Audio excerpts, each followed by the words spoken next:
GeM TV நேயர்களுக்கு வணக்கம். இப்போது நாம் பார்க்க போவது தேசிய தலைவர் படத்தின் திரை விமர்சனம். தேசிய தலைவர் படத்தில் ஜே.எம். பஷீர், இயக்குனர் இமயம் பாரதிராஜா, வாகை சந்திரசேகர், எம்.எஸ். பாஸ்கர், டத்தோ, ராதாரவி மற்றும் பலர் நடித்திருக்கிறார்கள். அகிலன் ஒளிப்பதிவு செய்திருக்கிறார்.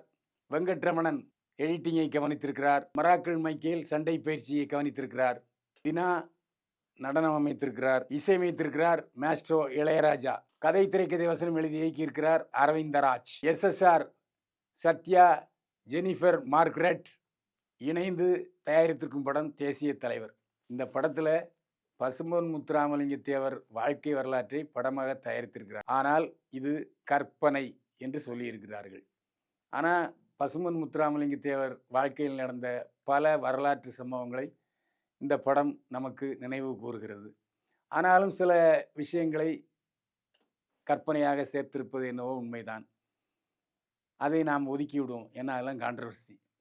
பசும்பொன் முத்துராமலிங்க தேவரை படத்தில் மட்டுமே பார்த்தவர்களுக்கு இந்த படம் அவருடைய பரபரப்பான தேசியம், தியாகம் ஆகியவற்றை மையப்படுத்திய அவருடைய தியாக வரலாறு கண்டிப்பாக நினைவுக்கு வரும். மாபெரும் தேசிய தலைவராக வழிபட வேண்டிய ஒரு தலைவர் பசும்பொன் முத்துராமலிங்க தேவர்.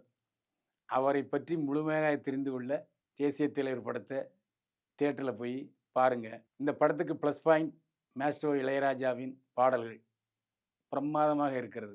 ஜே.எம். பஷீர் பசும்பொன் முத்துராமலிங்க தேவராக வருகிறார். இன்னமும் கொஞ்சம் நடிப்பில் பயிற்சி தேவை. அனுபவம் மிக்க நடிகர்கள் வாகை சந்திரசேகர், ராதா ரவி, எம்.எஸ். பாஸ்கர் மற்றும் பலர் நடித்திருக்கிறார்கள். தேசிய தலைவர் நேரு, பெருந்தலைவர் காமராஜர் மற்றும் பலர் இந்த படத்தில் நடிகர்களாக வாழ்ந்திருக்கிறார்கள். தியேட்டரில் போய் படத்தை பாருங்கள். பைல்வான் பார்வையில் தேசிய தலைவர் படத்துக்கு 100க்கு 35 மதிப்பெண்கள். மீண்டும் சந்திப்போம். வாழ்க வளமுடன்.